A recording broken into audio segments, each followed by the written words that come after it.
A teacher, a student, a secret relationship hidden behind closed doors. What began as stolen glances in the classroom ended with blood on the floor and a confession that stunned even the most seasoned detectives. This isn't just a story about betrayal. It's about obsession, about power, and about the chilling moment when a man admitted to ending the life of the young woman he once claimed to love. Tonight, we uncover the tragic case of Sarah Whitfield, a beloved teacher who crossed dangerous lines, and Tyler Monroe, the student whose obsession turned deadly. This case shocked the quiet community of Ashland, Virginia, and forced an entire nation to confront uncomfortable questions about boundaries, vulnerability, and the devastating cost of silence. Sarah Whitfield was born on July 12, 1986, in a modest neighborhood in Ashland. Friends described her as the kind of person who could light up a room without even trying.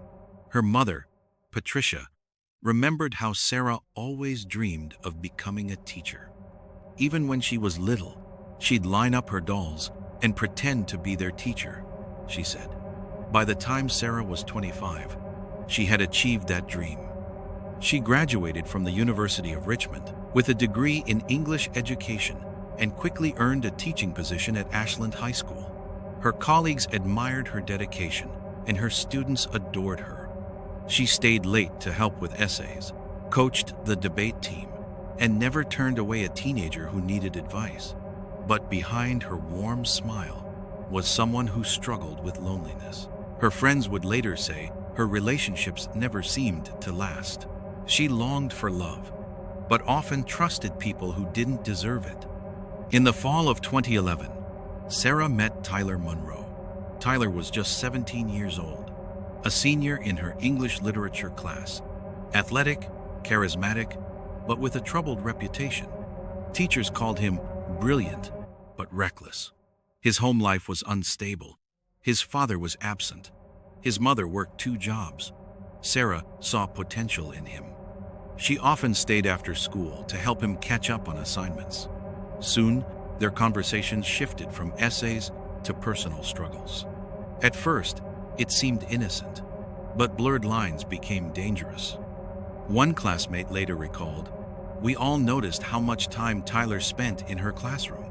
He wasn't even subtle about it. He followed her around like a shadow." By December of that year, their relationship crossed from mentorship into romance. Sarah knew it was wrong. She was 25. He was 17. But secrecy gave it a dangerous thrill. They began meeting outside of school. Quiet dinners, drives late at night. Eventually, intimacy. Tyler told friends, "She gets me. No one else does." But those close to Sarah noticed changes. She grew anxious, distracted. She confided to a best friend, "If anyone finds out, I'll lose everything." And she was right to be afraid. In Virginia, sexual relationships between teachers and students, even if the student is above the age of consent, can carry criminal charges and destroy careers. But Tyler became possessive. He texted constantly, sometimes over 100 times in a single day. If Sarah didn't respond, he accused her of cheating. One message read, "You belong to me. Don't forget that." Sarah brushed it off as young jealousy, but it was the first sign of something darker. After Tyler graduated in May 2012, Sarah hoped the secrecy would fade, but Tyler didn't let go. Now 18, he had no reason to hide. He showed up at her apartment unannounced. He followed her to the grocery store. When she tried to distance herself, he begged. When she ignored him, he threatened. Sarah confided in her sister, "I made a mistake. I don't know how to get out of it." She even considered quitting her job. In August 2012, neighbors reported loud arguments coming from her apartment. Police were called once, but Sarah refused to press charges.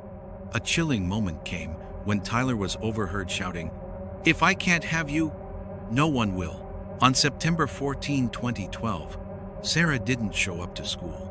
Her colleague, Mark Ellison, grew worried. "She never missed class without notice. It wasn't like her," he said. That evening, police conducted a welfare check at her Ashland apartment. What they found was horrific. Sarah's body was discovered in her bedroom. She had been stabbed multiple times. Defensive wounds marked her hands. The struggle was violent. On the floor near her body lay a bloodied kitchen knife.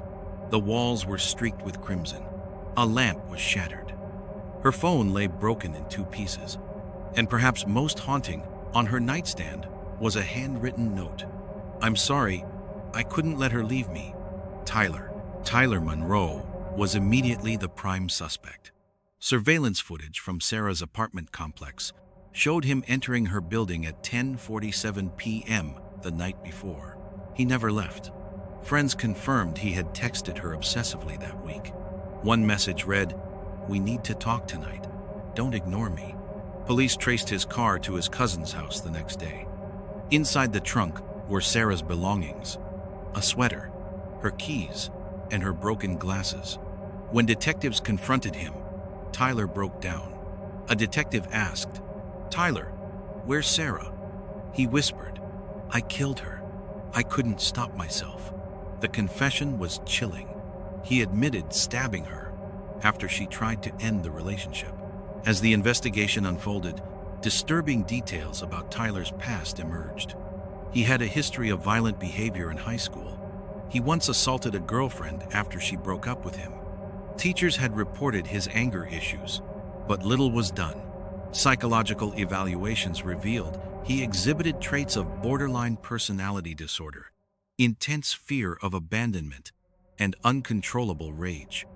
Sarah had unknowingly walked into a trap. Tyler Monroe's trial began on June 3, 2013, at the Hanover County Courthouse. Prosecutors argued it was premeditated. He had brought the knife from his own kitchen. He left the note behind. The defense argued diminished capacity, claiming his youth and mental instability clouded his judgment. Sarah's family filled the courtroom daily. Her mother wept as prosecutors displayed crime scene photos. The jury deliberated for only 6 hours. On June 18, 2013, Tyler Monroe was found guilty of first-degree murder. He was sentenced to life in prison without parole. For Sarah's family, justice brought relief, but not healing. Her mother, Patricia, said, "I will never forgive him, but I will never let Sarah be forgotten." In her memory, the Whitfield Foundation for Teacher Safety was created. Its mission: to provide resources for educators who feel pressured, harassed, or unsafe in student interactions. Her colleagues launched workshops on professional boundaries and warning signs of grooming and coercive relationships. Each year, on September 14, her family holds a candlelight vigil. Friends and former students gather, holding candles, sharing memories, and reminding the world of the life cut short. Sarah Whitfield's story is a haunting reminder of how blurred boundaries can spiral into tragedy. What began as a relationship hidden in shadows ended in violence that shook a community. It forces us to ask, how many warning signs do we ignore? How many times do we stay silent until it's too late? Sarah's life should be remembered not for the way it ended, but for the way she lived with kindness, dedication, and love for her students. If this story moved you, please share your thoughts in the comments. What do you think could have been done differently? How can schools better protect both teachers and students from dangerous entanglements? Don't forget to like, subscribe, and turn on notifications so you never miss another case we uncover here on Evidence Uncovered. Because behind every headline is a human story that deserves to be told.